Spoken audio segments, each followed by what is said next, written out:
A hush fell as the carriage door swung open. Lady Evelyn Harrow pressed a trembling palm to her skirts, the chill of the night air bracing against her skin, the scent of damp earth rising from the gravel drive. Above her, Wentham Hall glimmered like a fairy palace windows, ablaze with golden candlelight, music unfurling into the darkness, laughter spilling across the marble steps. Her heart hammered, each beat a reminder of the night's importance, of all her mother's whispered urgencies. "Do not dawdle, Evelyn," Lady Augusta murmured, eyes sharp as she adjusted her daughter's gloves. "Remember, posture is everything. Smile, but not so much as to seem eager. And for heaven's sake, do not mention Papa's investments." Evelyn drew a steadying breath, the satin bodice tight against her ribs. She felt the weight of her mother's gaze, of all the expectations sewn into her gown. The liveried footman bowed, and then, with a final bracing glance at the stars, Evelyn stepped inside. The ballroom dazzled. Crystal chandeliers cast a shimmer over hundreds of faces, ladies resplendent in silk and pearls, gentlemen in black and white, their laughter rising in a perfumed cloud. At the far end, the Duke of Wentham greeted guests with a practiced smile, his wife's diamonds catching the light. Evelyn's mother swept forward, her voice pitched for nearby ears. "Lady Evelyn Harrow, daughter of Sir Giles, my daughter is newly come from Kent, Your Grace." The Duke's eyes flickered, his smile polite. "You are most welcome, Lady Evelyn. We hope this evening proves memorable." "Indeed," Lady Augusta replied. "It is a rare honor." Evelyn curtsied, her cheeks aflame. All around, glances lingered, some appraising, some pitying, some with the cold edge of calculation. She caught snatches of conversation. "That is the Harrow girl. Her dowry is but a shadow, I hear. Still, she has her mother's ambition. A pity her father could not attend. She wished herself invisible, or better yet, elsewhere back among the wild roses at home, far from the stifling glitter of expectation." "Chin up, dearest," her mother whispered. "The Ashcombe air is here tonight. You must not seem so timid." Evelyn's gaze darted toward the tall windows, where a cluster of young women fluttered their fans and giggled behind gloved fingers. At their center stood a man, dark-haired, shoulders squared, his expression distant. Lord Nathaniel Ashcombe. His name had been on every tongue for weeks. The prodigal son returned, fortunes restored, yet his past shadowed by rumor. Some said he had fought a duel in Vienna.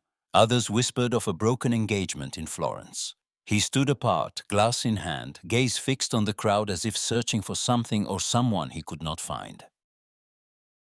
A dance began.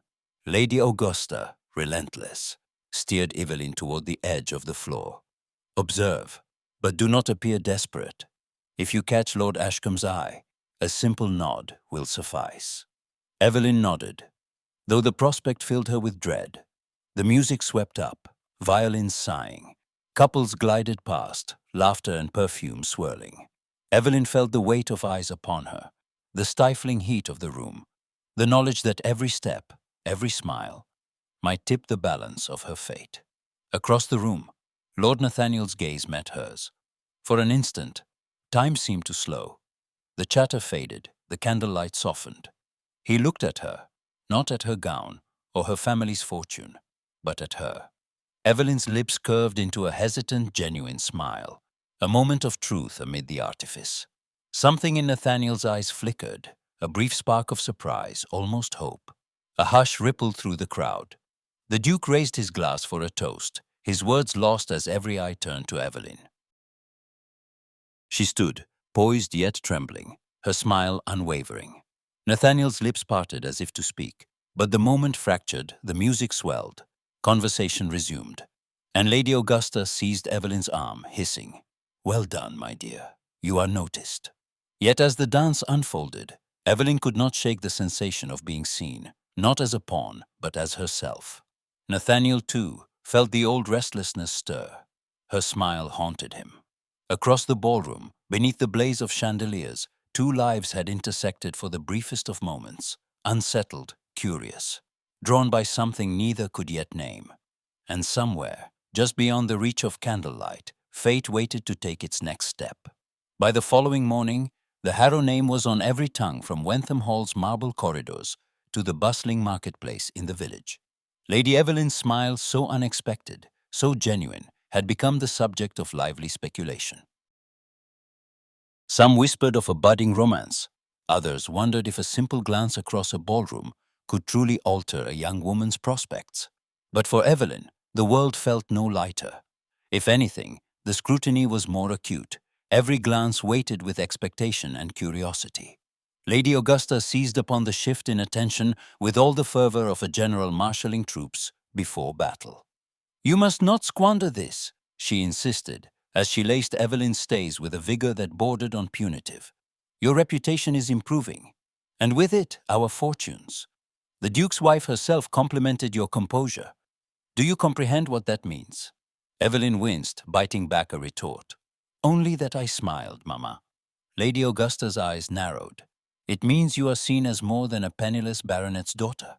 Your wit and manner are admired, but do not mistake admiration for opportunity. You must be vigilant. There are men like Lord Ashcombe who thrive on scandal and have no intention of marrying respectably." Evelyn held her tongue, her thoughts returning, unbidden, to Nathaniel Ashcombe's steady gaze. There had been nothing scandalous in that look, only a startling sense of understanding. That afternoon, the parade of social events began. The season's first tea was held at Lady Fitzroy's manor, a sun-drenched affair attended by the most discerning matrons and their daughters. Evelyn found herself seated beside Miss Arabella Langley, who leaned close with a conspiratorial whisper. "Everyone is talking about you, Lady Evelyn. You enchanted Lord Ashcombe last night, did you know? I would be terrified." "Enchanted?" Evelyn replied, her tone light though her cheeks flushed. "I think you mistake politeness for magic." "Oh, but it was more than that. He has not looked at any other woman all season. They say he once fought a duel in Naples for a woman's honor." Arabella's eyes widened. "And that he travels with a pistol beneath his coat." Evelyn smiled, though her mind whirled. "Perhaps he simply values his safety." Lady Augusta, ever watchful, caught her daughter's eye across the room and inclined her head toward the eligible sons of the Earl of Dorsham. "Remember, Evelyn," she murmured later as they sipped tea, "you are to encourage only those men whose fortunes are secure. Lord Ashcombe may be fascinating, but fascination does not pay debts." Evelyn nodded dutifully, her heart sinking. The next week passed in a blur of carriages, laughter, and perfumed air. At a garden party thrown by the Duchess of Sutherland, Evelyn found herself at the edge of a rose-covered trellis, seeking a moment's respite from the ceaseless chatter. She had not noticed Nathaniel Ashcombe's approach until his shadow fell across the grass. "Lady Evelyn," he greeted, voice low, "do you prefer solitude to society?" She looked up, surprised by the gentleness in his tone. "Not always. But the roses do not require me to smile at them." He smiled, a fleeting, self-deprecating expression. "Nor do they whisper about your dowry, I imagine." She laughed before she could stop herself. "No, though I suspect they would if they could." A silence settled, comfortable almost. Nathaniel's gaze lingered on the garden, but his attention was fixed on her. "Society delights in its own fictions," he said quietly. "I have learned that much since my return." Evelyn hesitated. "You have been away a long while, Lord Ashcombe. Long enough to be forgotten, or so I had hoped." He studied her face. "Do you believe all you hear of me?" She met his eyes, her voice soft. "No, but I wonder what it is you wish people to believe." Nathaniel's answer was interrupted by the arrival of Lord Belgrave, his uncle, a tall, imposing figure with a hawk-like gaze. "Nathaniel," he intoned, "Lady Evelyn, the Ashcombe line is much admired this season." He turned to Evelyn with a perfunctory nod. "We must speak later, nephew. The Ashcombe future cannot rest on charm alone." Nathaniel stiffened, his jaw set. "Of course, uncle." After Lord Belgrave strode away, Evelyn ventured, "He seems determined." "He is," Nathaniel replied, the humor gone from his voice. "Determined that I should marry a woman of means and with no past to haunt our name." "And what do you wish?" Evelyn asked, surprising herself with the boldness of the question. He hesitated, his gaze searching her face. "I wish for honesty, Lady Evelyn, and perhaps a measure of peace." The moment was interrupted by the tinkle of a bell announcing refreshments. Evelyn slipped away, her mind racing. It was not only Nathaniel's reputation that troubled her now, but the fierce, unfamiliar stir of hope he awakened in her heart. The summer unfolded in a series of orchestrated encounters. There were drives through the countryside, Lady Augusta perched beside Evelyn, issuing a stream of instructions and warnings. There were luncheons at which Nathaniel's presence seemed an accident, though Evelyn suspected otherwise. Each meeting was a careful dance, words weighed and measured, glances stolen when propriety allowed. One afternoon, during a carriage ride hosted by the Marchioness of Hatherley, Nathaniel found himself seated opposite Evelyn as the carriage bounced along a rutted lane. Lady Augusta and the Marchioness debated the merits of French lace, leaving the young people to their own devices. Nathaniel broke the silence. "Lady Evelyn, may I ask, do you enjoy these endless excursions?" She smiled wryly. "They are not without charm, if one is fond of discomfort and relentless scrutiny." He laughed, the sound genuine. "And are you?" "I have learned to tolerate both." He regarded her, admiration flickering in his eyes. "You do not seem to fear society's judgment." "I fear it very much," she confessed. "But I have found that one cannot live entirely for the approval of others." Their gazes met, something unspoken hanging between them. Nathaniel looked away first, his expression guarded. At the next tea, Evelyn found herself cornered by Miss Harriet Pemberton, who leaned in with a conspiratorial whisper.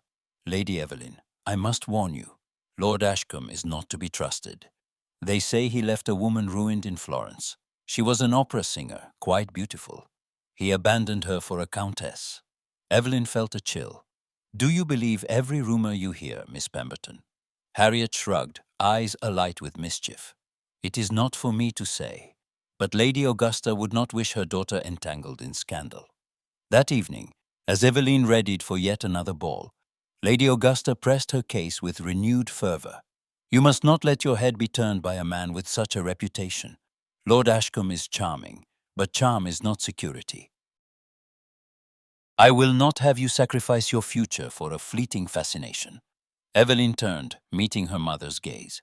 "I have made no promises, Mamma. See that you do not." Yet the warnings rang hollow. Evelyn could not forget the softness in Nathaniel's voice, the shadows that flickered in his eyes. At the next gathering, a languid afternoon on the lawns of Dorsham Park, Nathaniel drew Evelyn aside beneath the spreading branches of an ancient elm. He spoke softly.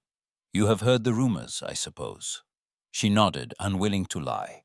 Nathaniel's jaw tightened. "Much of what is said is untrue, or at best incomplete. I have made mistakes, Lady Evelyn, but none so grave as society imagines." Evelyn hesitated. "And the woman in Florence?" He looked away, pain crossing his features. "She was a friend, nothing more. I left because I was summoned home, not because of scandal." Evelyn studied him, searching for the truth in his words. "Why do you tell me this?" "Because I would have you judge me by what you know, not what others claim." She nodded, her heart pounding. "I am not so easily swayed by gossip." He gave a faint, grateful smile. "You are singular, Lady Evelyn." The shadows lengthened as the afternoon waned. The spell of the moment was broken by the arrival of Lady Augusta, who summoned Evelyn with a single imperious gesture. As the weeks wore on, the tension between duty and desire grew more acute. Nathaniel was haunted by the relentless pressure of his uncle's expectations. "You must secure the future, Nathaniel," Lord Belgrave insisted during a tense exchange in the Ashcombe library. "Your father's mistakes cannot be repeated. The estate is vulnerable. You will marry well, or you will ruin us all." Nathaniel's hands tightened on the arms of his chair. "And what of happiness, uncle? Does that count for nothing?" Lord Belgrave's eyes were flinty. "Happiness is a luxury, not a necessity." Nathaniel stared into the fire, the flames dancing in his eyes, and felt the cage of his birth close tighter. For Evelyn, every encounter with Nathaniel left her more conflicted. She was drawn to him, his candor, his wounded pride, the flashes of humor that belied his reputation. Yet the warnings from her mother and the poisonous whispers of society could not be wholly ignored.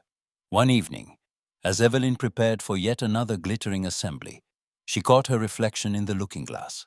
For the first time, she wondered if she had the courage to pursue happiness on her own terms, or if she would always be a prisoner of other people's expectations. As she descended the grand staircase, heart pounding, she saw Nathaniel waiting at the foot, his eyes searching for hers amid the throng. Their fates, she realized, were more entwined than ever.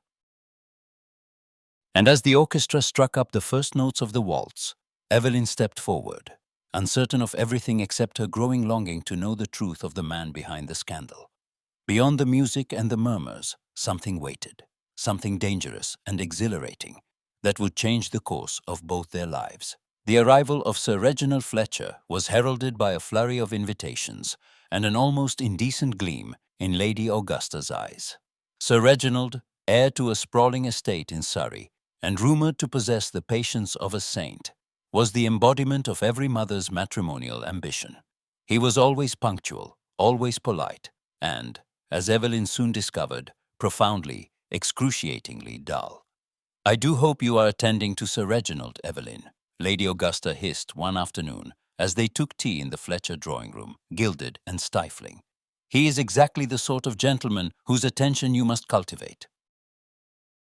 You are not to waste another evening in idle conversation with unsuitable company." Evelyn offered a wan smile, her gaze straying to the window where rain traced silver lines down the glass. Sir Reginald, across the table, cleared his throat with the gentle confidence of a man who had never encountered disappointment. "Lady Evelyn, I understand you are fond of poetry," he ventured. "I myself have always preferred the logic of mathematics, but I do admire a well-turned phrase. Have you read the new translations of Virgil?" "I cannot say that I have, Sir Reginald," Evelyn replied, her politeness immaculate. "I have lately been occupied with Mrs. Barbault's essays." "Ah, essays, yes." He nodded, as if this settled the matter for all time. Evelyn suppressed a sigh. The conversation drifted to the merits of turnip cultivation, and she felt her spirit withering. Across town, Nathaniel Ashcombe received word of Sir Reginald's courtship. The news, relayed by an acquaintance with more relish than tact, left him hollow and restless. "She will be well matched, Ashcombe," the man observed. "Fletcher's fortune is secure and his character unimpeachable."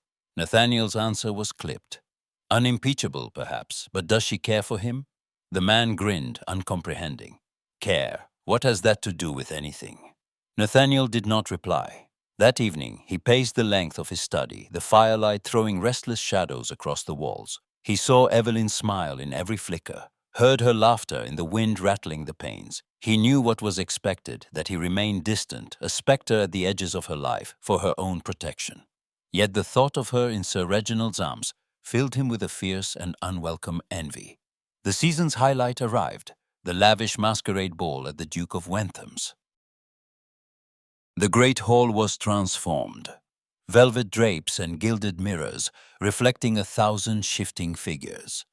Pirates and queens. Shepherdesses and knights.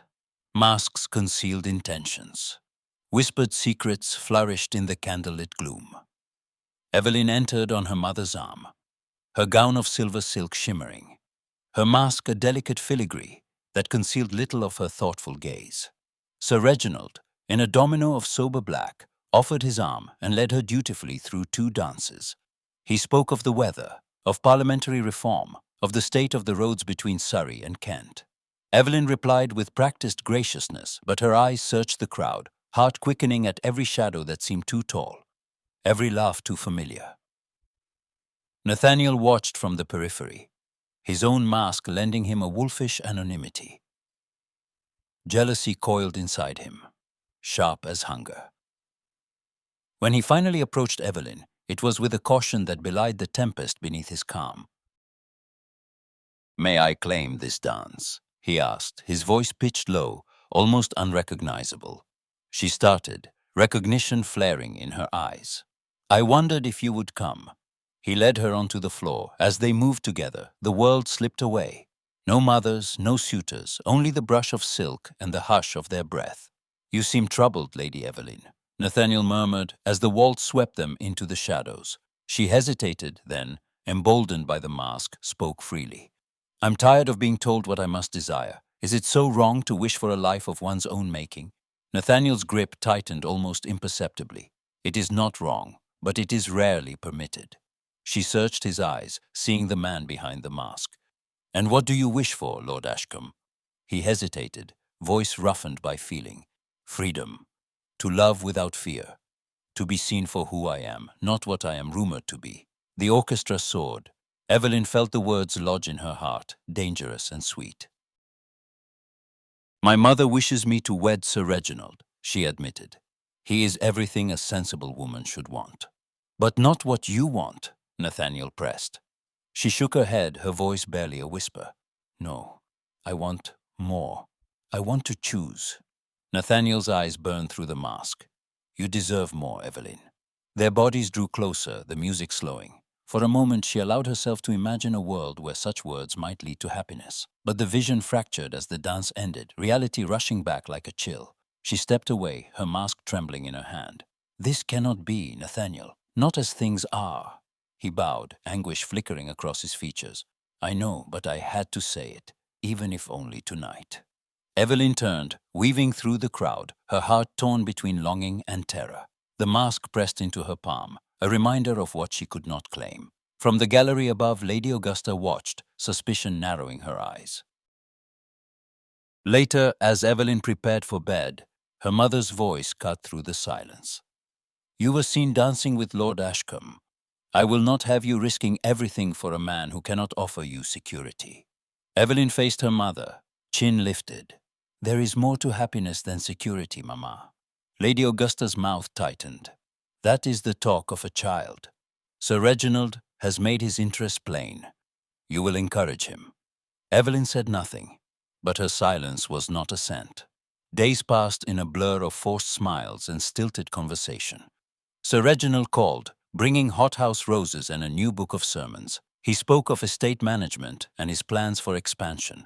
Evelyn listened, her mind wandering to the masked waltz and the warmth of Nathaniel's hand at her waist. Nathaniel, meanwhile, kept his distance, knowing that to pursue Evelyn openly would mean her ruin. Yet every moment apart was a torment, his jealousy a silent flame. He watched her from afar, longing and fear warring within him. Lady Augusta's vigilance intensified. She orchestrated meetings, engineered outings, praised Sir Reginald's virtues with tireless zeal. Evelyn felt the walls closing in, her mother's ambition, society's expectations, her own heart's dangerous desires. One evening, as Evelyn sat alone in the twilight, the memory of the masquerade pressed in. Nathaniel's words, his touch, the promise of something beyond duty. She yearned for courage, for a way to reconcile what she wanted with what she was allowed. A knock at the door startled her. Lady Augusta entered, sharp-eyed. Sir Reginald is calling tomorrow. You will be gracious. You will not see Lord Ashcombe again. Evelyn nodded, but her resolve was already forming.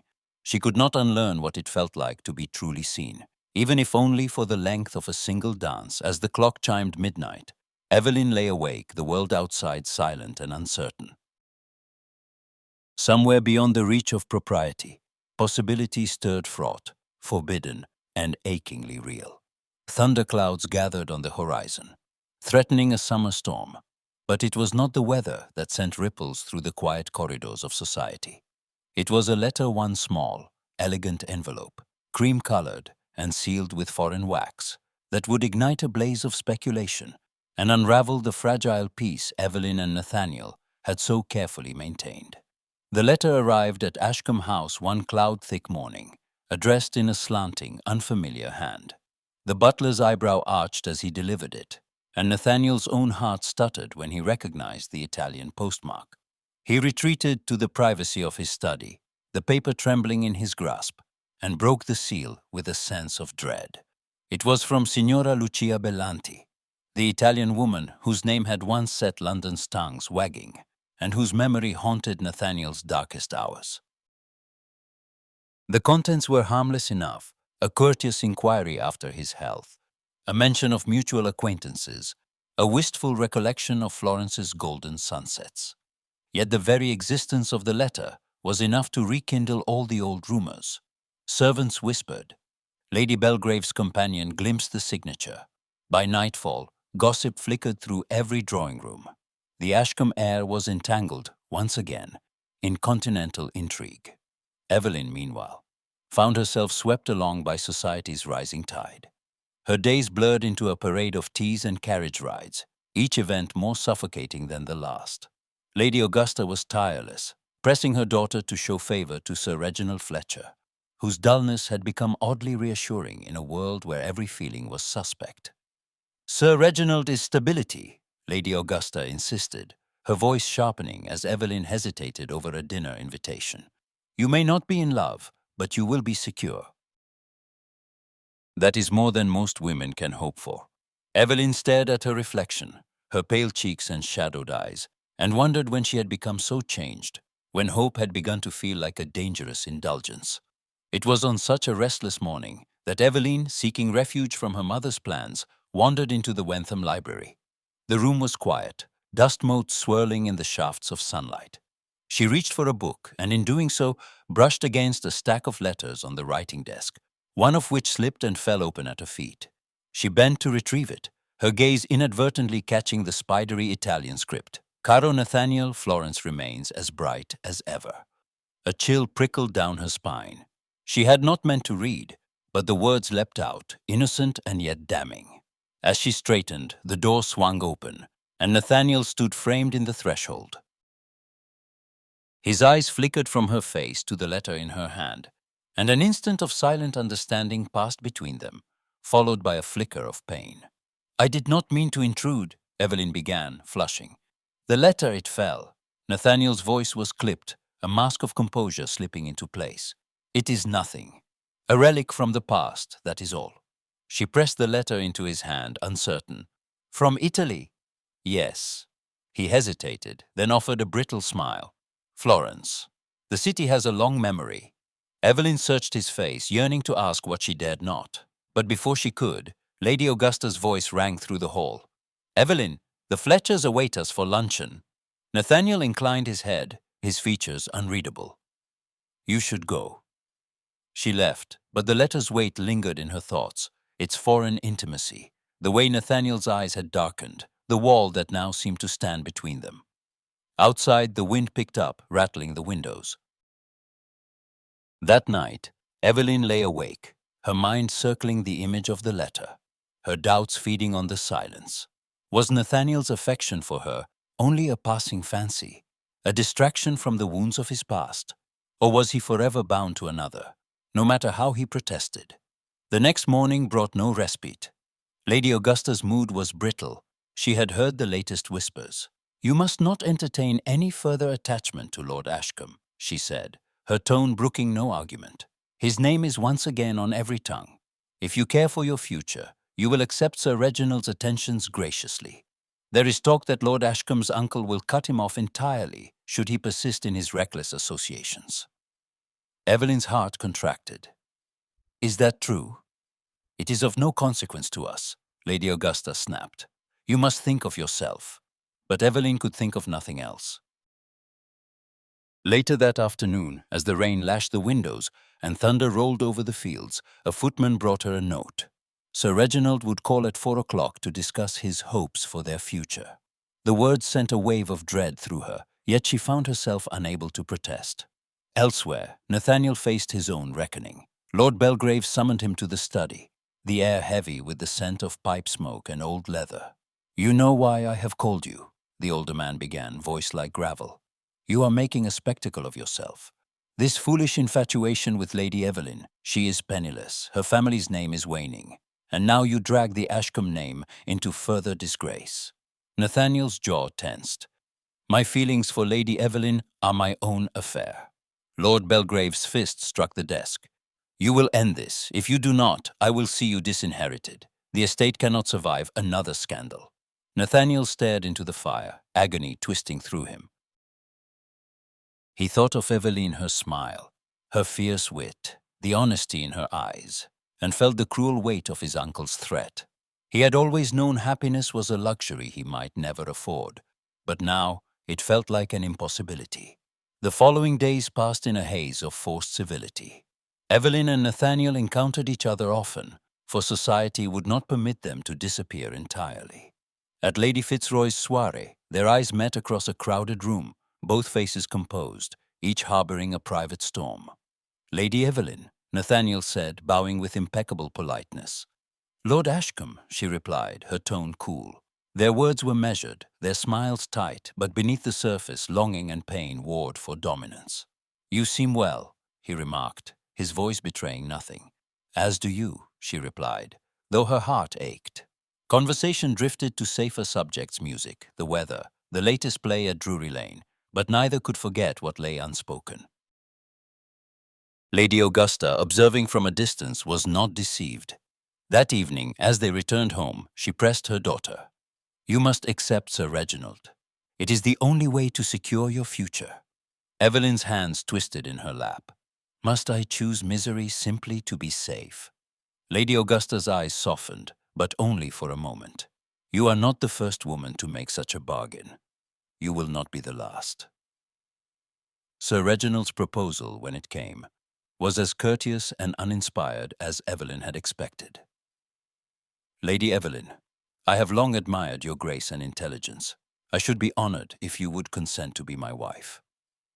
She stared at her folded hands, the words heavy on her tongue. "I am honored by your offer, Sir Reginald. May I have some time to consider?" He agreed, of course, and Lady Augusta was effusive in her approval. "You are wise, my dear. You will be comfortable. That is all that matters." But Evelyn's heart felt leaden. Alone in her room, she pressed her forehead to the glass and watched the storm rage outside. She could not forget Nathaniel's eyes, the haunted shadows that lingered there, nor the way his voice softened when he spoke only to her. Nathaniel, for his part, forced himself into absence. He accepted every invitation that took him away from Evelyn's company, declined those that might bring them together. He convinced himself he was doing the right thing, that to remain was to risk her reputation, her future. Yet every night he lay awake, tormented by memories, Evelyn's laughter, the brush of her hand, the hope he had dared to feel.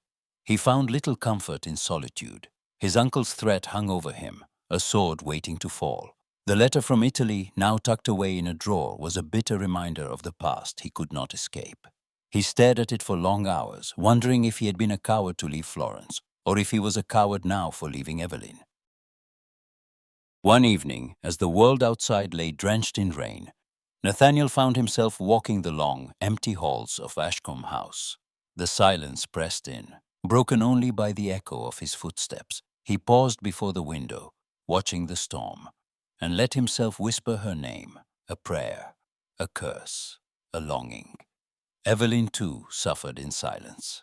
She played her part, gracious, attentive, demure, while inside she was breaking. She thought of Sir Reginald's proposal, of the future that awaited her, a life of comfort, perhaps, but never passion. She thought of Nathaniel, and the letter, and the way the world always seemed to close ranks against happiness. At last, the pressure became too much. She sought out Nathaniel one rainy afternoon, their meeting contrived under the pretense of returning a book. He greeted her with stiff politeness, his eyes shuttered. "Thank you for the volume, Lady Evelyn," he said, not meeting her gaze. She hesitated, her voice trembling. "Nathaniel, He cut her off, his tone cold.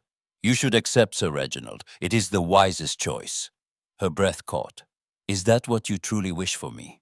He looked at her then, pain etched deep. "It is what you must do. My circumstances are altered. I cannot offer you anything but scandal and uncertainty." Tears pricked her eyes, but she refused to let them fall. "Very well, Lord Ashcombe, I will do as you wish." He bowed, every line of his body rigid with suppressed emotion. "I wish you happiness, Lady Evelyn." She turned and left, her heart breaking with every step. After that, a chill settled between them, as impenetrable as winter frost. In public, they were the very model of civility, their words clipped and precise, their smiles brittle. But in private, both suffered in silence. Evelyn haunted by what might have been, Nathaniel tormented by the sacrifice he had made in her name. Days slid into weeks. The letter from Italy was forgotten by all but the two whom it had wounded most. Sir Reginald waited patiently. Lady Augusta grew ever more insistent, and the storm outside finally gave way to a bleak, uncertain calm. Yet beneath the surface, longing and hope smoldered, refusing to be extinguished. The world might demand cold civility, but Evelyn and Nathaniel's hearts beat out a silent rebellion, a promise that, though denied, refused to die. In the hush before dawn, Evelyn stood at her window, staring into the mist, her decision looming, her heart still yearning for the impossible. Somewhere across the fields, Nathaniel watched the same sunrise, both of them wondering if fate had truly spoken its final word. It was the hour before dawn, that peculiar hush when the world seemed to hold its breath, when calamity arrived on the Harrow doorstep. Lady Evelyn was roused from uneasy dreams by the urgent knock of a footman, his cheeks pale, his eyes wide with the sort of dread reserved for true disasters. "Your ladyship," he whispered, "Master Henry has returned. There is trouble." Evelyn threw on her shawl and hurried downstairs, heart pounding. She found her younger brother slumped in the drawing room, his cravat askew, his face ashen and streaked with shame. The reek of cheap spirits and desperation clung to him. "Henry!" she cried, kneeling beside him. "What has happened?" He could barely meet her gaze. "I'm ruined, Evie. I lost at cards more than I possess. They say they will call the magistrate if I do not pay by week's end. I have nothing. I have disgraced us all." Evelyn's mind raced. Their father's affairs were a shambles. Lady Augusta was relentless in her pride. The sum Henry named, though he whispered it as if it might vanish in the saying, was far beyond what their family could muster. The shame, the threat of ruin, the certain destruction of their already fragile reputation. It was all too much. "Does Mama know?" Evelyn asked softly. "Not yet," Henry said, his voice breaking. "Please do not let her. Not until I am gone, at least." Evelyn wrapped her arms around him, holding him as she had when they were children. "We will find a way, Henry. I promise." But even as she spoke, she knew the promise was hollow. Word of Henry's disgrace fluttered through the village before breakfast. By noon, the threat was real. A creditor, emboldened by the Harrow family's weakness, had sent word that the scandal would be made public if the debt was not paid in full within days. Evelyn walked the grounds in anguish, turning over every possibility. Their friends, their distant relations, none would extend help, not with rumors already swirling about her family's decline. Sir Reginald was discreetly absent. Lady Augusta, sensing trouble but ignorant of its source, pressed Evelyn harder than ever to accept his proposal. It was in this hour of desperation that Nathaniel Ashcombe learned of the affair, not from Evelyn, but from a mutual acquaintance who relished the telling. "Your Lady Harrow is in some distress, Ashcombe. Her brother, the young wastrel, is said to be on the verge of debtor's prison. Quite the embarrassment, I dare say." Nathaniel felt the words like a blow. Despite his resolution to keep his distance, he could not ignore Evelyn's plight. That evening, under cover of darkness, he called upon the creditor, a coarse, red-faced man with a ledger and a malicious glint in his eye. "I'm here to settle Master Henry's debt," Nathaniel announced, laying a pouch of coins on the table. "This will suffice." The man's eyes widened. "And your name, sir?" "My name is no concern of yours." "You will take this, and you will forget the Harrow family, or you will answer to me." The debt was settled, the receipt burned. Nathaniel departed, as quietly as he had come, determined that Evelyn should never know the price he had paid. Yet secrets, like rumors, are fragile things.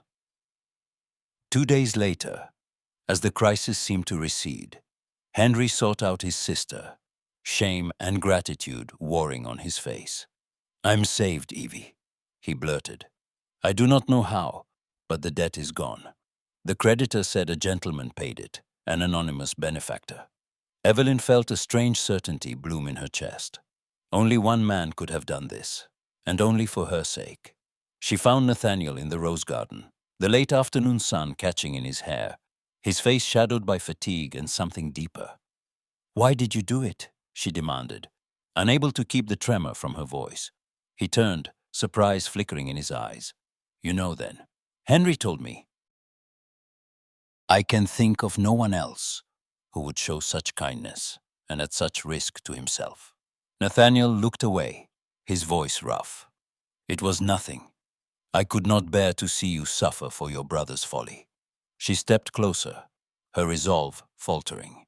You risked your name, your future for us, for me. I do not know how to thank you.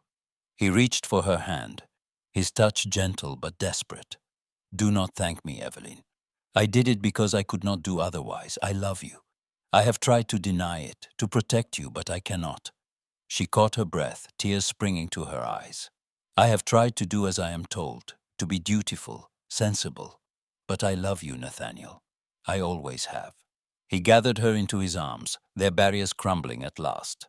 The roses pressed close around them, fragrant and wild, as if bearing witness to a secret too precious for the world. They stood thus for a long moment, hearts bared, the future suspended between hope and fear. I do not know what will become of us, Evelyn whispered. My mother will never forgive this. Society will not forget. Nathaniel pressed his forehead to hers. Let the world say what it will. I only want you. But fate, it seemed, would not be so easily defied.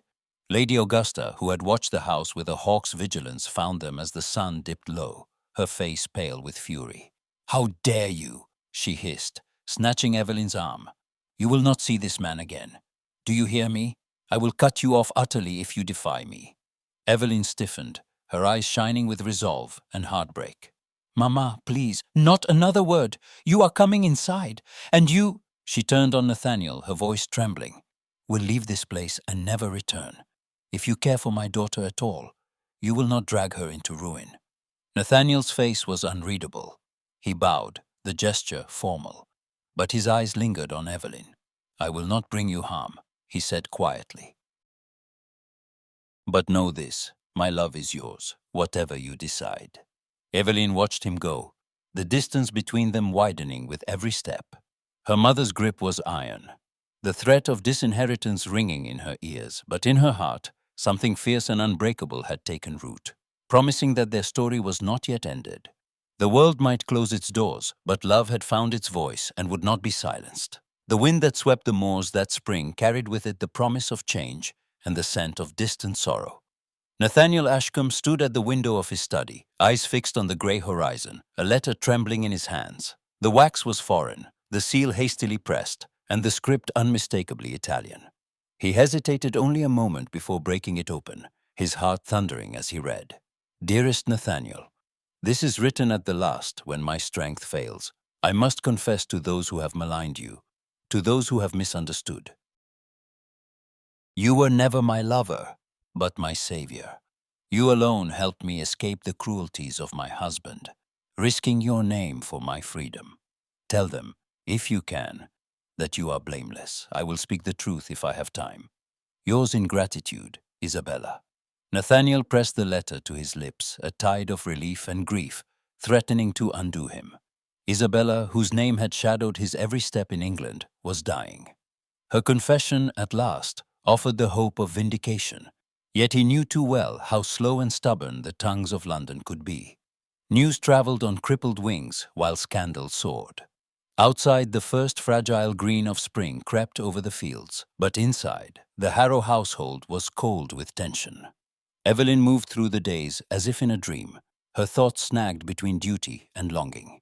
She had not seen Nathaniel since that wrenching confrontation in the rose garden. Her mother's threats echoed in her ears with every step. You are selfish, Evelyn. Lady Augusta had snapped. To let a man's reckless passion ruin us all. Is this how you repay your family for all I have sacrificed?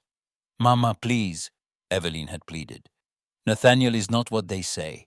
You do not know. I know enough. I know a man who brings shame and rumor wherever he goes. I will not see you destroyed for his sake. There had been no softening, no room for argument. Lady Augusta's pride was a fortress, and Evelyn's heart battered itself against its walls in vain. Yet the world beyond was not so easily managed. Gossip persisted, as persistent as brambles. At Lady Fitzroy's tea, Miss Pemberton whispered behind her fan, They say Lord Ashcombe will be forced to leave England altogether. No reputable family would have him now. At the assembly rooms, Sir Reginald's gaze was all silent reproach, his every courtesy a reminder of the safe, sensible path Evelyn was meant to choose. But Evelyn could not forget Nathaniel's sacrifice, nor the fierce tenderness in his eyes when he had risked everything for her brother's sake. Each night, she replayed his words in the garden. I love you. I have tried to deny it, to protect you, but I cannot. One rainy afternoon, Evelyn found herself wandering the gallery, her footsteps muffled on the Turkish rugs. She paused before her father's portrait. His gaze, always distant, seemed to demand something more than docility from his daughter. She found Lady Augusta in the morning room, reading correspondence with a frown. Mamma, I must speak with you.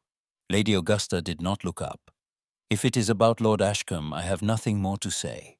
Evelyn's voice trembled, but did not break. You have not heard the truth. The woman from Italy, Isabella, she was never Nathaniel's lover. He protected her from her husband. He risked himself for her, as he did for Henry. Lady Augusta's hand stilled, but her lips pressed together. You are naive, Evelyn. Even if it is so, the world does not care for such distinctions. Reputation is all. Once lost, it cannot be regained. Evelyn's fists clenched. But is reputation worth a lifetime of unhappiness? Is it worth sacrificing love?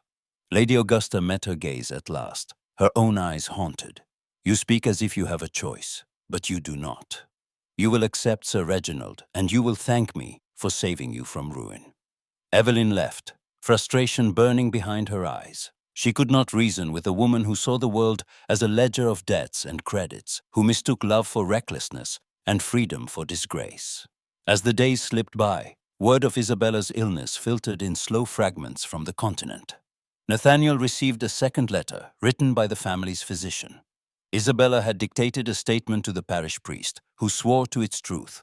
Lord Ashcombe had never been her paramour. He had only given her safe passage, at great risk to his own reputation. The statement would be sent to England, but whether it would reach the right ears before Nathaniel's ruin was complete was far from certain. Nathaniel spent long hours alone, haunted by the injustice of it all. He visited his uncle, Lord Belgrave, one final time. Uncle, you must believe me, he said, voice low and urgent. Isabella has confessed all. My name will be cleared. Lord Belgrave's expression was stony. Perhaps, or perhaps the world will not care. You are a liability, Nathaniel. The estate cannot weather another scandal. Nathaniel's voice broke. And what of happiness? Must I lose everything to satisfy the world's appetite for gossip? His uncle rose, turning away. Happiness is for those who can afford it. Nathaniel returned to Ashcombe House with resignation coiling in his chest. The thought of leaving England, his home, his heritage filled him with dread. But the prospect of lingering, shamed and alone, was worse. He penned a letter to his solicitor, inquiring after opportunities abroad. The future stretched before him, bleak and empty. Meanwhile, Evelyn moved through the days in a haze. Lady Augusta pressed her to accept Sir Reginald, to restore the family's dignity, as if a loveless marriage were a salve for every wound. Sir Reginald himself called, his manner gentle but unyielding. Lady Evelyn, I am honored by your consideration. I would do all in my power to make you comfortable. She thanked him, but her heart was elsewhere. After he departed, she slipped out to the garden, the air thick with the scent of wet earth and new blossoms. She wandered to the old rose arbor, where she and Nathaniel had once spoken of hope. Her thoughts churned. Was she truly so powerless? Could she bear to lose Nathaniel forever, to surrender her happiness for a reputation that society might never grant her? She remembered the stories she had loved as a child, heroines who braved storms, who fought for love against all odds. Was she not her father's daughter, capable of more than submission? That evening, as dusk gathered, Evelyn found Henry brooding in the library. He looked up, guilt shadowing his face. I'm sorry, Evie. My folly has cost you dearly. She squeezed his hand. We are none of us blameless, Henry. But I cannot let your mistakes, or Mamma's fears, dictate my life. He managed a weak smile. Do what makes you happy for once. That night, Evelyn lay awake, the weight of her decision pressing on her chest. She imagined Nathaniel alone in his study, the letter from Italy clutched in his hands. She thought of a future without him, the hollow echo of duty and regret. The next day, the news broke that Nathaniel Ashcombe would be leaving England. The announcement was quiet, shared only among a few acquaintances, but it reached Evelyn all the same. The world seemed to tilt on its axis. She could not breathe for the ache in her chest. She sought her mother once more, determination blazing in her eyes. "Mama, I will not marry Sir Reginald. I do not love him. I will not make a prison of my life for the sake of appearances." Lady Augusta's lips thinned. "You will do as you are told." Evelyn shook her head, tears threatening. "No, I have tried, but I cannot. If you force me, you will lose me forever."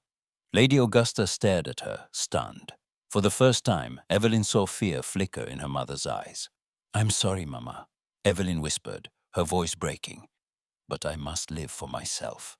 She fled the room, heart pounding. The storm outside had broken, thunder rolling in the distance.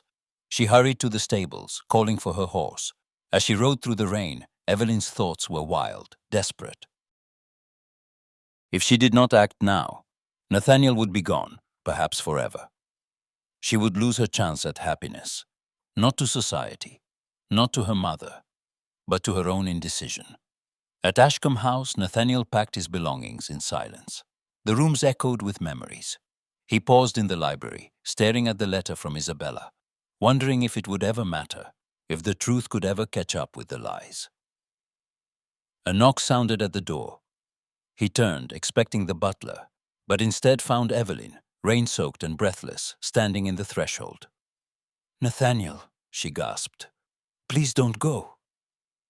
He stared at her, hope and disbelief warring in his eyes. "Evelyn," she stepped forward, trembling. "I choose you. I choose happiness, whatever the world may say." For a moment, neither spoke. The storm raged outside, but within the library, the air was charged with possibility. Nathaniel reached for her hand, his own shaking. "Are you certain?" She nodded, tears slipping down her cheeks. "I am. I will not let fear steal my life." He drew her into his arms, their hearts beating wild and free. Yet beyond the walls, the world waited. Society's judgment, her mother's wrath, the stubborn stain of old rumors. The future was uncertain, the path treacherous, but in that moment, as the rain drummed against the windows and their hands intertwined, Evelyn knew she had found her answer.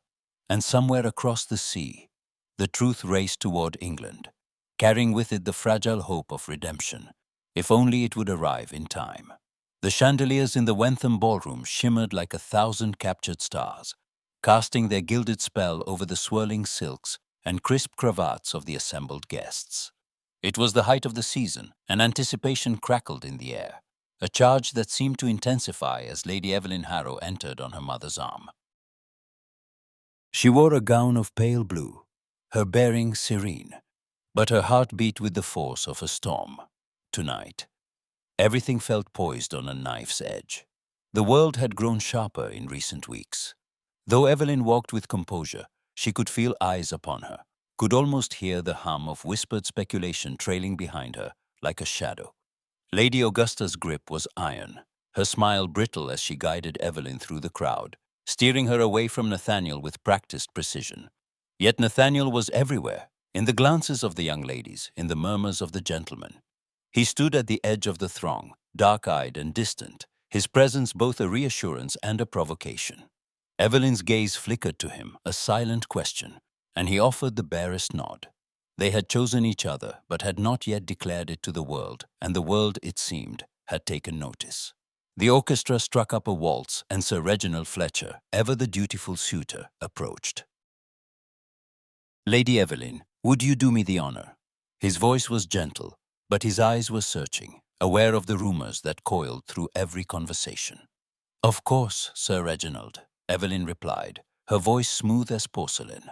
She let him lead her onto the floor, the music swelling, the eyes of London society following their every step.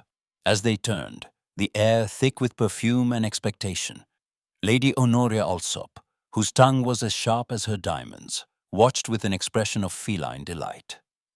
She waited until the dance drew to a close and the couples paused for refreshment, then swept forward, her retinue in tow.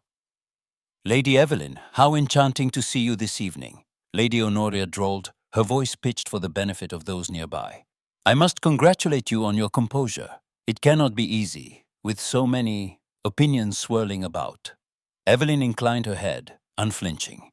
"Opinions are the lifeblood of the season, Lady Honoria. I'm accustomed to them." Lady Honoria's smile was razor-thin. "Indeed. But one wonders, does composure come so easily to one whose affections are so openly displayed? Some say the heart is not the only thing compromised when a lady chooses unwisely."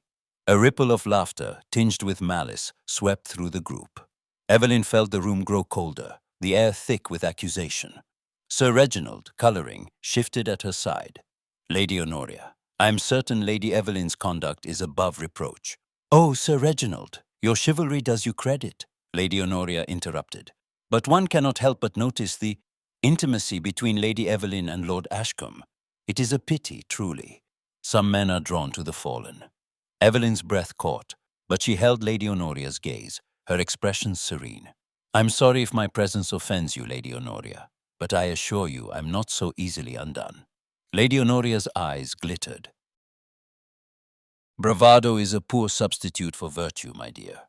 The words hung in the air, sharp as broken glass. The crowd pressed closer, hungry for spectacle. Across the room, Nathaniel's face darkened as he heard the exchange. He moved forward, his anger a silent force, every line of his body taut with resolve. He had borne slander and suspicion for months, had endured exile and heartbreak for the sake of Evelyn's reputation.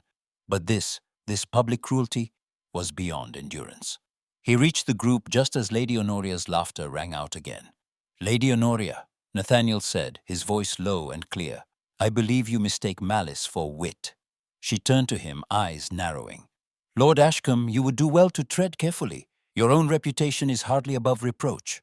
Nathaniel's gaze swept the assembly, his voice carrying with sudden, electrifying force. "If we are to speak of reputations, let us speak plainly."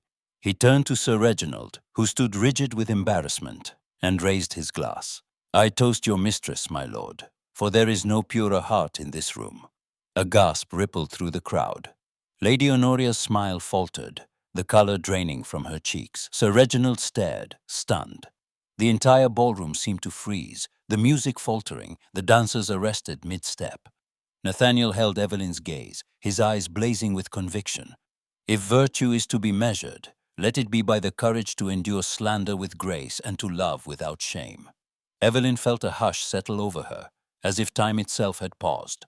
She met Nathaniel's eyes and smiled serene, unbroken, radiant. The effect was electric. The assembly stared, silenced not by scandal, but by the quiet power of her composure. Lady Honoria, momentarily stripped of her armor, faltered. "Well," she stammered, searching for an ally, but the crowd had turned, whispers rising, admiring, incredulous, chastened. Sir Reginald, recovering himself, bowed to Evelyn. "Lady Evelyn, your dignity honors us all." Evelyn inclined her head, her voice calm. "Thank you, Sir Reginald." Nathaniel's hand hovered at her back, a silent promise, a shared triumph. The moment shattered, the orchestra resumed, and conversation surged back, louder and more urgent than before. But the balance of power had shifted.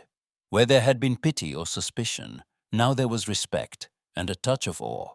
Lady Augusta watched from across the room, her expression unreadable. She had feared disgrace. Instead, she saw her daughter crowned with a new kind of strength.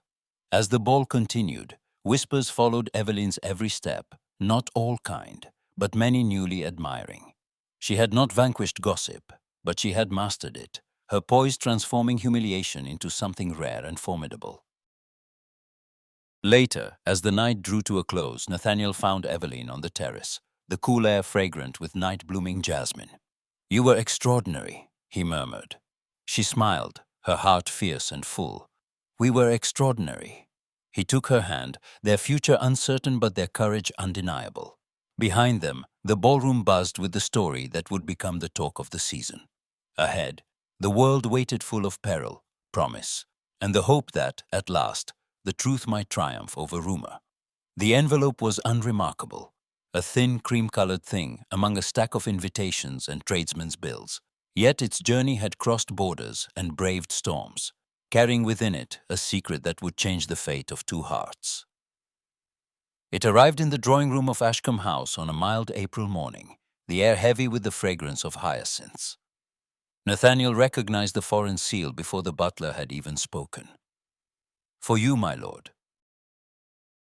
"It appears to be from the continent."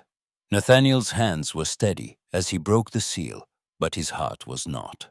He drew out a single sheet, the handwriting instantly familiar Isabella's. The words, written with failing strength but unmistakable clarity, spilled out like a benediction. "To whom it may concern, let it be known that Lord Nathaniel Ashcombe was never my lover, but my deliverer. He shielded me from a tyrant and risked his own name for my safety. If honor exists, let it be restored to him as it is owed. Signed, Isabella Belanti." Nathaniel read the letter twice, scarcely daring to breathe. The vindication for which he had longed, so often dismissed as hopeless, was at last in his grasp, sealed by the hand of a woman whose truth had been denied too long. He brought the letter to Lord Belgrave, who read it in silence, then finally gave a slow nod. "This will be enough," his uncle said quietly. "The world will know the truth now, Nathaniel. You have been wronged." Nathaniel's relief was edged with something bitter. The damage of years could not be erased so simply, nor could he so easily forgive the world's injustice. Yet, as news of Isabella's testament rippled through London, the tide of opinion shifted. Gossip, fickle and restless, found new prey. Where there had been condemnation, there now came cautious admiration. It was not long before the news reached the Harrow household. Lady Augusta, at her writing desk, read the account in the morning paper. The full text of Isabella's letter, printed with solemn finality. She stared at the words, her hands trembling. For so long, she had clung to her prejudices, her fears for Evelyn's future. But now, she saw them crumbling before the weight of truth. Evelyn entered as her mother read, her own heart anxious and hopeful. "Mama?" Lady Augusta looked up, her expression unguarded for the first time in many weeks. "It appears we have been mistaken, Evelyn. Lord Ashcombe, his honor is restored. Isabella herself has testified to it." Evelyn's breath left her in a rush. "Then you will not oppose him?" Lady Augusta hesitated, pride and regret warring in her eyes. "I cannot deny what is plain. He risked everything for that woman and for you. I see that now. If you care for him still, I will not stand in your way." It was not a blessing exactly, but it was enough. Evelyn crossed the room and, for the first time in memory, embraced her mother, who held her awkwardly, as if unsure how to comfort or to be comforted. Meanwhile, Sir Reginald Fletcher, whose pride had suffered under the glare of Nathaniel's public toast, made his withdrawal quietly. He sent a letter elegant and brief, expressing regret that his affections were not returned and wishing Lady Evelyn happiness. It was a relief, though tinged with sadness for what might have been a future of safety, not love. The first days of freedom were strange, suspended between joy and caution. Evelyn and Nathaniel were permitted to see each other openly, but both were changed by the ordeal. The memory of slander and isolation lingered, making each gesture of affection tentative, every smile a quiet victory. Their first meeting after the news was in the gardens of Wentham Hall, beneath the budding apple trees. Nathaniel approached, his heart racing, his mind filled with all he had rehearsed and all he could not say. "Evelyn," he began, his voice raw, "I do not know how to begin." She reached for his hand, her touch steady. "You do not need to. I know all I need to know." He searched her eyes, finding only honesty and affection there. "I am not the man I was. I have been angry and proud and often foolish." She squeezed his fingers. "And I have been afraid of you, of myself, of what the world might think. But I am not afraid now." They walked together, slow and unhurried, the sun warming their faces. "Do you regret it?" Nathaniel asked quietly. "All that has passed." Evelyn shook her head. "I regret only the time wasted in doubt. I would rather weather a storm with you than live a lifetime sheltered from the world. He smiled, the lines of worry easing from his brow. I'm not certain I know how to be happy, Evelyn. I have spent so long fighting for it, I scarcely recognize it now. She laughed, a sound of pure relief, and rested her head against his shoulder. We will learn together, slowly if we must. I have no desire for fairy tales, only for honesty. Their courtship unfolded with a new tenderness, cautious and deliberate. They spoke of everything, their fears, their hopes, the wounds still raw from the season's cruelties. One afternoon, sitting by the lake, Nathaniel confessed, "Sometimes I wake in the night, certain that none of this is real, that at any moment I will be sent away again, or you will be lost to me." Evelyn took his hand in both of hers. "Then let us promise never to let go, no matter what the world invents. I want a life of my own making, with you beside me. That is all."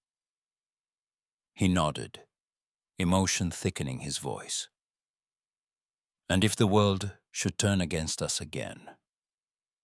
She smiled, fierce and gentle.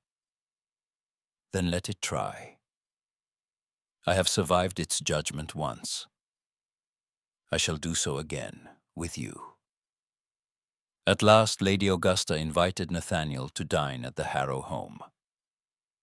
The evening was awkward at first, but over the course of the meal, something like understanding bloomed between mother and suitor. Lady Augusta watched the way Nathaniel deferred to Evelyn, the way he listened to her opinions, the way he spoke of duty and loyalty without bitterness. She saw for the first time what her daughter had seen all along. After dinner, Lady Augusta drew Evelyn aside. "He is not perfect, you know." Evelyn smiled. "Neither am I." Her mother's lips twitched into something approaching a smile. "See that you are happy, Evelyn. That is all I ask." With the worst behind them, Evelyn and Nathaniel found themselves able to laugh again. They attended gatherings arm in arm, their affection plain but never ostentatious. The same society that had once condemned now watched with cautious approval, eager to claim a share in the story of their redemption. In quieter moments, they dreamed aloud. Evelyn spoke of a home filled with books and laughter, of gardens wild with roses and children's voices. Nathaniel imagined journeys abroad, a life where they could be themselves without fear. "I'm afraid I will disappoint you," he admitted one evening as they walked beneath the stars. She pressed his hand to her heart. "Then we shall disappoint each other and begin again. That is all any marriage can promise." He smiled, hope and gratitude mingling in his eyes. "You are braver than I, Evelyn." "Perhaps," she replied, "but only because you taught me how." As the season drew to a close, the story of Evelyn and Nathaniel was no longer one of scandal, but of resilience. Their love, tested by rumor and disappointment, had survived. They had chosen each other not in the heat of infatuation, but with eyes wide open, hearts tempered by adversity. And though the future remained uncertain, both knew that together they could withstand whatever storms might come. The world, for once, seemed to hold its breath, waiting to see what they would do next. The world was quiet in the aftermath of scandal, the pace of the season slowing to something almost gentle. Yet in Evelyn's heart, a storm still brewed, one of longing, fear, and the fierce hope of a future she could claim as her own. The gossip had faded, the truth had come to light, and Nathaniel Ashcombe's name was restored to honor. Now, at last, the question of happiness was hers to answer. It was on a Sunday morning, sunlight spilling over the breakfast table, that Nathaniel came to call. He was dressed simply, his expression earnest, his hands betraying a trace of nervousness as he reached for Evelyn's. Lady Augusta, having made her peace with the match, found herself suddenly summoned to the village, leaving the two alone in the parlor. "Evelyn," Nathaniel began, his voice unsteady despite his careful composure, "I have waited for this moment longer than I can say. My life, my happiness is bound to you, but I would not ask unless I believed it to be your desire as well." She looked at him, her heart pounding.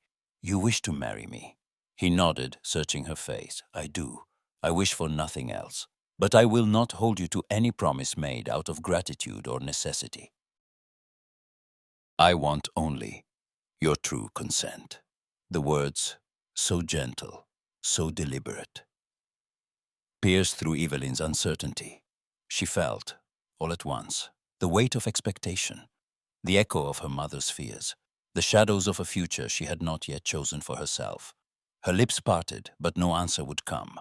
I do not know," she admitted, her voice trembling. "I must be certain that it is truly my choice, Nathaniel. Not the world's, not my mother's, not even yours. If I wed, it must be because I am free to do so." He did not flinch. "Then I will wait, Evelyn, for as long as you need." She squeezed his hand, gratitude and guilt mingling in her chest. "I care for you more than I can say, but I must be sure." Within a week, her decision was made. She would leave London, seeking solitude and clarity. An invitation from her cousin Clara, who lived in a quiet corner of Sussex, arrived like a lifeline. Lady Augusta objected, but Evelyn was resolute. "I need time, Mamma, for myself. I will return when I am ready." The journey was long, the roads bordered by hedgerows in bloom, and the fields bright with spring. Clara welcomed her with open arms and gentle understanding. The days unfolded in a rhythm of early walks, shared laughter, and evenings spent reading by the fire. Here, far from society's gaze, Evelyn found her thoughts settling. Nathaniel's letters arrived every few days, thoughtful, honest, never pleading. He wrote of his daily life, of the estate, of the wildflowers blooming along the Ashcombe lanes. He wrote of his hopes, his fears, his willingness to wait for her answer, no matter how long it took. "My dearest Evelyn, the days pass quietly here. I have taken to riding before breakfast, and I think often of you, wondering if you see the same sunrise from Clara's garden. I miss you, but I am glad you have gone to find yourself. That is all I want for you. I hope you are well. Yours always, N." She replied in kind, her words growing more intimate with each letter. "Dearest Nathaniel, I walk by the river most mornings. The air is cool, and the world seems new. Sometimes, I wish you were here to see it with me. I think I am learning who I am. At last. Thank you for waiting. I will write again soon. E." They wrote of books and music, of memories and small hopes. Nathaniel never once pressed her for a decision. Instead, he confided his own doubts, the scars left by years of mistrust, the desire to build something honest and lasting. Evelyn's cousin Clara watched her with a knowing smile. "You love him, don't you?" she asked one afternoon as they gathered violets in the meadow. "I do," Evelyn admitted softly. "But love must be chosen, not simply fallen into." Clara squeezed her arm. "Then choose it when you are ready. He is a rare man, Evelyn. He sees your strength and your mind, not just your beauty." Letters from home brought news of Henry as well. He had returned to his studies, newly sober and chastened, the shadow of debt and disgrace behind him. One afternoon, Evelyn found his familiar scrawl among her correspondence. "Dearest Evie, I hear from Mamma that you are in Sussex thinking things over. I hope you are well. I wanted to say, do not waste your life trying to please others. I tried that and it led me to ruin. If you love Ashcombe, do not let pride or fear keep you apart. You have always been the brave one. I'm proud of you. Your brother, Henry." The words brought tears to her eyes. It was Henry, more than anyone, who reminded her that happiness was not a gift but a choice. For the first time, Evelyn felt the path before her clearing. She had been shaped by the expectations of others, by the strictures of a society always eager to judge. But she had also learned to trust her own heart. It was nearly a month before she returned to London, her resolve firm. The journey back felt different, lighter, suffused with a quiet certainty. Lady Augusta received her with anxious affection. "Have you decided, Evelyn?" She smiled. "I have, and I thank you for allowing me this time." Her mother's eyes filled with unshed tears, pride and relief mingling. "You are your father's daughter, after all." The next morning, Evelyn sent a note to Ashcombe House. "May I see you in the rose garden at sunset?" She signed only her name. Nathaniel arrived as the sun dipped low, his heart thrumming with hope and fear. He found Evelyn waiting beneath the arch of climbing roses, her dress simple, her hair swept back, her eyes luminous. He bowed, unable to keep the tremor from his voice. "Evelyn, I would have waited a lifetime." She reached for his hand. "You need not wait another day. I am ready, Nathaniel. I choose you freely, with all my heart." For a moment, the world was silent, but for the evening birds. He drew her close, joy and relief flooding his face. "Are you certain?" She laughed, tears glinting. "I am. I'm more certain of this than of anything I have ever known."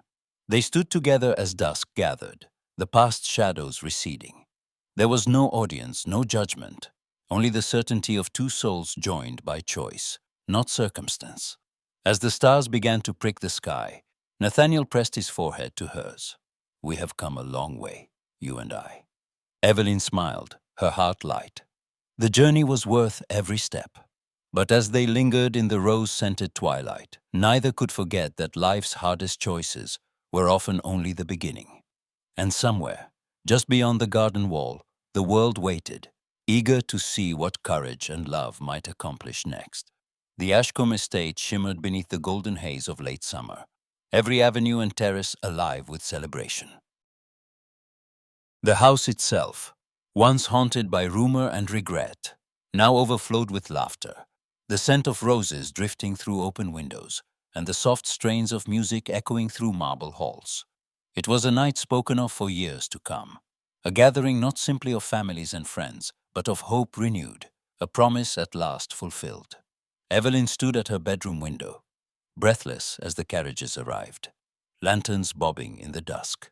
Her dress was simple and elegant, pale silk gleaming against her skin, her hair adorned only with a single white rose. Downstairs, Lady Augusta directed the final flurry of preparations, her voice calm where once it had been anxious, her gaze often lingering on her daughter with something like pride. When the hour came, Evelyn descended the staircase, every eye turning to her. The crowd was a tapestry of those who had once doubted, those who had whispered, and those who had remained steadfast. Among them, Nathaniel waited at the foot of the stairs, his expression open, a quiet joy shining in his eyes. The moment their gazes met, the bustle of the ballroom faded to a hush. He stepped forward, offering his hand. "You are radiant, Evelyn." She smiled, her voice soft but sure. "You make it so easy to be happy." Lady Augusta approached, her own composure trembling with emotion. She looked between them, then reached for Evelyn's hands, her grip gentle. "My dearest girl, I have not always been wise. I see now that happiness cannot be secured by fear, nor love by command. You have chosen well, and I am proud of you." Evelyn's eyes shone with gratitude. "Thank you, Mama. Your blessing means everything." Lady Augusta turned to Nathaniel, inclining her head with newfound respect. "Take care of her, Lord Ashcombe. She is the best part of my heart." "I shall, Lady Augusta, with all that I am," Nathaniel replied, the promise ringing clear. The guests gathered, filling the ballroom with a sense of eager anticipation. The space, once the site of so much scrutiny and pain, now sparkled with genuine warmth. No longer did whispers trail in Evelyn's wake. Instead, there was admiration, a quiet acknowledgement that both she and Nathaniel had endured much and emerged stronger for it. When the orchestra struck up the opening notes of the waltz, Nathaniel led Evelyn onto the polished floor. For a heartbeat, they stood still, their hands entwined, the eyes of the assembly upon them. He drew her close, his voice low. "Are you ready, Mrs. Ashcombe?" She laughed softly, the sound a melody all its own. "I have never been more ready in my life." As they moved together, the crowd faded away, the world reduced to the rhythm of their steps and the certainty of their love. Around them, friends and family watched, some with tears in their eyes, others with broad smiles. The ballroom, once a crucible of judgment, now rang with approval and delight. After the first dance, Henry approached, his face glowing with pride. "Sister, you have made us all better by your example." Evelyn embraced him, her heart full. "It is you who taught me courage, Henry. I am so glad you are here." He bowed to Nathaniel, who clasped his hand warmly. "Thank you for standing by her. It has meant more than you know." Lady Augusta, observing the scene, dabbed her eyes discreetly. The pride she felt for her daughter was matched only by her admiration for Nathaniel's steadfastness. She turned to her friends and neighbors, her voice carrying above the music. "Let us raise a glass to Evelyn and Nathaniel. May their future be as bright as this night." The toast was met with a chorus of voices, the clinking of crystal echoing beneath the chandeliers. Nathaniel looked down at Evelyn, awe and gratitude mingling in his gaze. "We have come so far, you and I." She squeezed his hand, her own eyes shining. "We have. And now we begin together." Later, as the evening waned and the stars spilled silver over the gardens, Evelyn and Nathaniel slipped out to the terrace. The air was cool and sweet, the moon casting their shadows long across the flagstones. Nathaniel took her hands in his voice barely above a whisper. "I once believed happiness was not meant for me, that the world would never forgive, that I would always be a man set apart. But you, Evelyn, you have changed everything." She leaned into him, her heart steady. "We have changed each other, Nathaniel. We have built something new, something no rumor or hardship could destroy." He kissed her then, gently and with reverence, as if in that moment the world itself fell away, leaving only the promise of their shared future. Inside, the music swelled, and the laughter of loved ones spilled into the night. The story of Evelyn and Nathaniel had become more than a romance. It was a testament to resilience, to the courage it takes to choose love when the world demands otherwise. As the Ashcombe estate settled into peaceful darkness, the last echoes of celebration drifting through the halls, Evelyn and Nathaniel stood together, partners, equals, and at last truly free.